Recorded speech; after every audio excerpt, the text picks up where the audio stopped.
Bonjour. Hello. Hola. Marhaba bikoum. Sur le fil, Le podcast d'actu de l'AFP. des nouvelles choisies pour vous sur notre fil info. Imaginez une élection législative qui concernerait en même temps toute l'Union européenne, les États-Unis et la Russie, ou plus simplement un pays d'1,4 milliard d'habitants dont 970 millions d'électeurs. Vous avez deviné, je vais vous parler de l'Inde. Car l'Inde, souvent qualifiée de plus grande démocratie du monde, donnera le coup d'envoi de ces élections générales vendredi. Un scrutin qui se tiendra en 7 phases jusqu'au 4 juin, car vous imaginez la complexité pour faire voter autant de gens dans un si vaste pays. Et les enjeux sont très importants. Pour l'opposition, l'avenir de la démocratie indienne en dépend. Selon elle, le Premier ministre Narendra Modi et son parti nationaliste hindou, au pouvoir depuis 10 ans, ont entraîné le pays dans une spirale de haine à l'égard des musulmans et dégradé les institutions. Alors l'Inde est-elle une démocratie de plus en plus fragile ? Pour en parler, j'ai appelé un de nos journalistes à New Delhi, Arunav Saikeya, la spécialiste des médias indiennes Manisha Pandey et Christophe Jaffrelot, professeur à Sciences Po et auteur de plusieurs livres sur ce pays. Sur le fil.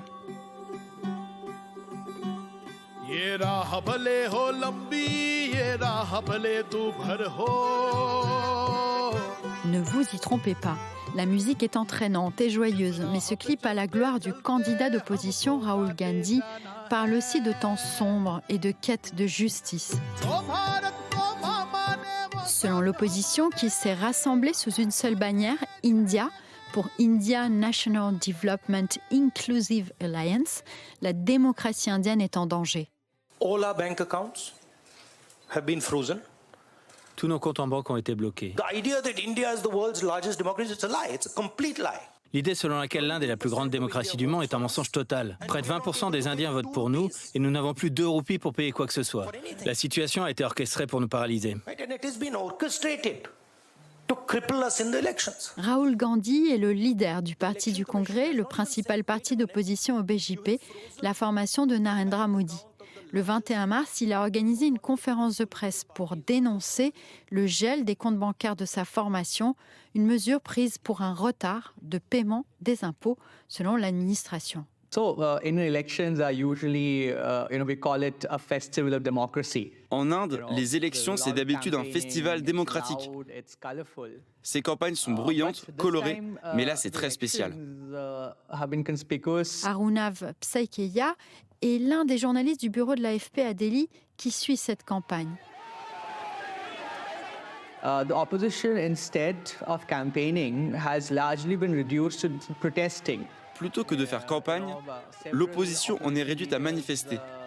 Il y a plusieurs leaders de l'opposition qui ont été emprisonnés ou visés par des enquêtes. Nous avons vu de nombreuses manifestations et des conférences de presse de leaders de l'opposition qui se plaignent qu'il n'y ait plus un terrain de jeu équitable.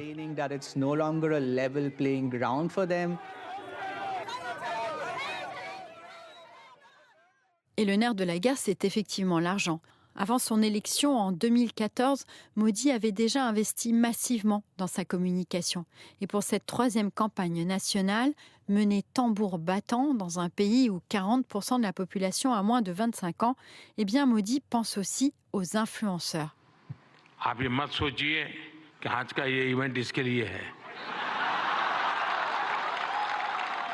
Comme lors de cette remise de prix à des jeunes créateurs.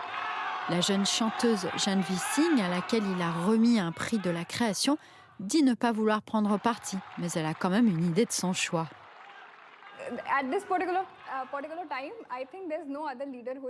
En ce moment, je pense qu'il n'y a pas d'autre leader qui fasse autant de bien au pays. Pour moi, il n'y a pas d'autre option pour l'instant. Modi s'appuie aussi sur une véritable armée de bénévoles qui diffusent des contenus en ligne. As I said, it's called the BJP IT cell. It's really organized and it's pushing propaganda 24/7. C'est la cellule informatique du BJP. C'est très bien organisé et elle diffuse de la propagande 24 sur 24, 7 jours par semaine. Une des choses que cette armée en ligne fait, c'est de dépeindre l'opposition comme l'anti-hindou. Elles sont présentées comme supporters de l'islam, c'est constant dans les messages du BJP.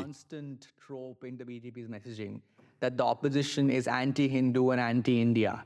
C'est d'ailleurs l'un des axes de la politique de Modi depuis qu'il dirigeait le Gujarat, un État du nord-ouest de l'Inde. Selon son parti, la majorité hindoue de ce pays en principe séculaire est menacée culturellement par la minorité musulmane en pleine croissance démographique, ce qui est démenti par les données. C'est ce que Christophe Jaffrelot, auteur du livre L'Inde de Modi, appelle la stratégie de la menace. Il est vraiment sans cesse en train de se référer à la menace que font peser les islamistes, le Pakistan, voire les musulmans. C'est un homme qui exploite les peurs et la colère, parce que de la peur naît la colère. On n'aime pas vivre dans la peur, donc on n'est pas content. Modi évite de stigmatiser trop ouvertement les musulmans, mais ses idées sont très largement diffusées par son parti et les principaux médias, selon Manisha Pandey. Son site internet, appelé News Laundry, analyse les contenus de la presse indienne et selon elle, on y parle beaucoup plus des musulmans et même parfois de théories conspirationnistes que des vrais problèmes de l'Inde. Par exemple, le chômage, qui touche près de 8% de la population. Beaucoup d'émissions parlent de djihad de l'amour. Le concept, c'est que des hommes musulmans cherchent à séduire des femmes de la majorité hindoue pour les convertir en faisant en sorte qu'elles tombent amoureuses. Et puis vous avez vraiment des stars du prime time qui diffusent ces théories conspirationnistes. La plus dingue que j'ai entendue, c'est une théorie selon laquelle dans les restaurants tenus par des musulmans, on mène le djihad du crachat. Ils crachent dans votre nourriture. Et ça, c'est dans des émissions de grande écoute. Alors quand les Indiens allument la télé pour voir les nouvelles, entre 20h et 22h, c'est ce qu'ils voient dans des émissions d'info grand public. L'Inde a une longue et sombre histoire d'affrontements confessionnels entre la majorité hindoue et les musulmans. Mais des organisations de défense des droits humains estiment que tous ces messages encouragent les violences. La discrimination est aussi institutionnelle, selon mon collègue de New Delhi. Monsieur Modi fait attention à ce qu'il dit. Mais on s'en prend aussi institutionnellement aux musulmans. Par exemple, dans la province d'Assam, où vivent beaucoup de musulmans, on interdit la vente de terres à des musulmans, alors que c'est une violation de la Constitution. Dans l'Uttar Pradesh, le plus grand État de l'Inde, les habitations des musulmans sont même parfois démolies. Et l'Inde a passé une loi sur la nationalité qui empêche la naturalisation de migrants musulmans.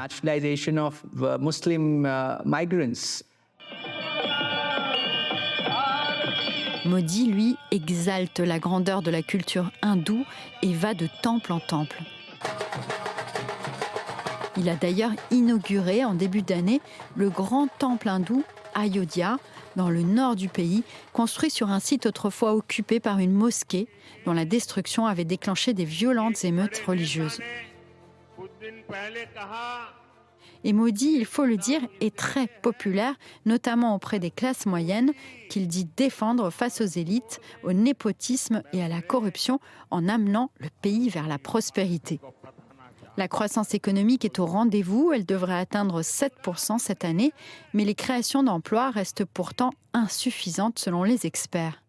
C'est aussi effectivement dans l'ordre économique qu'il a gagné les faveurs d'un électorat qui était plus modéré et moins anti-musulman au début, en promettant le développement. Et puis ça, c'était quelque chose qui visait les pauvres principalement, parce que le développement, ça veut dire des emplois, ça veut dire s'en sortir. Certes, il y a de la croissance. Cette croissance est surtout due à son alliance avec une poignée d'oligarques, d'hommes d'affaires auxquels il donne des secteurs entiers de l'économie. Et par ailleurs, c'est une croissance qui a même creusé les écarts.